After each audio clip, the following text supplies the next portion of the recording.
Alex was our firstborn, and we had Charlie very soon after. They're technically Irish twins. They were born so close together. And then Scarlett came along for the ride a little bit later on. We, in instances looking inwards, I guess, are your typical family. The girls fight, they love each other, they fight some more. We have a cat named Cora, and Cora is loved by all, a little bit too much. She tends to run away.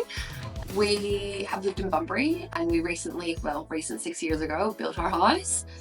When we were building our house, that was a big step, as it is for anyone. But I think having to make the extra accommodations for Alex was an extra challenge thrown into the mix. We have my family close by, which is really nice for the girls, and lots of their friends, because we're so close to the school, live nearby, so they've probably got a more active social life than we do.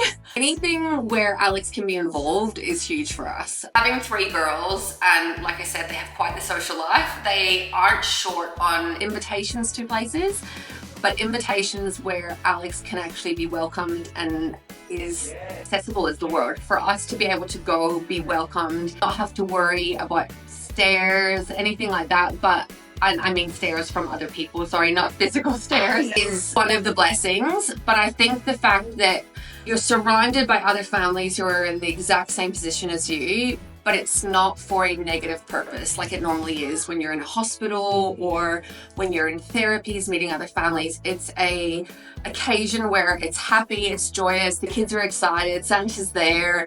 It's often held in a place that just is already filled with joy, and we're just adding to it.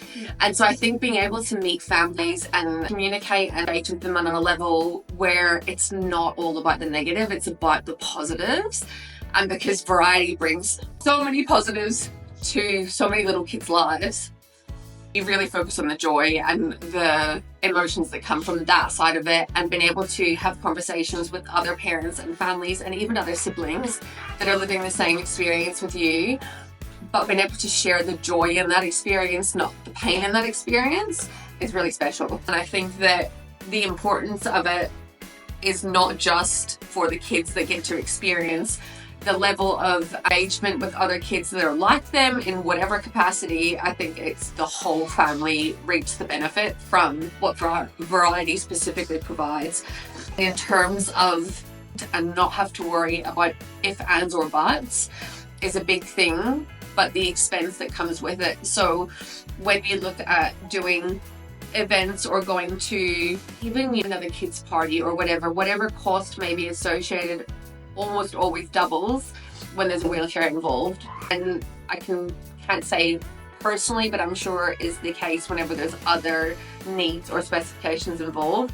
So when obviously these events are being planned by you guys, that's something that's at the forefront of your minds, and it takes away a worry from us. It takes away an expense from us that we have to worry about, that cannot partake in this that we know is going to benefit our daughter, but is going to then hinder us in some other way. I think the effects of an event like this is it just has this domino effect, and the magnitude really is massive when it comes to the inclusion for all of the kids and all of the families. There was a few different moments actually that stick out in my brain. Because of the location of the last Variety Christmas party, it was at Outback Splash, which is just so incredibly accessible. We actually got to, for the first time, bring Alex into a public pool in the, I don't know what it's called, the hoist thing that they had. So seeing her be able to participate in a public environment in a way that any other child would was next level. So that was a really cool experience that we got because of Variety.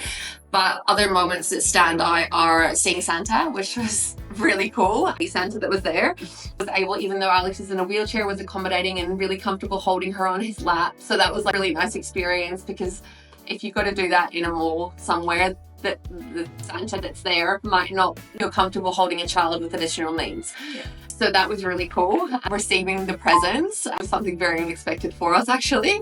So that was really cool, and Alex was just stoked opening her presents. And I think my other two daughters were just as surprised that they were getting presents from Santa that day too, because they normally only once a year Santa comes, but all of a sudden they were getting multiple.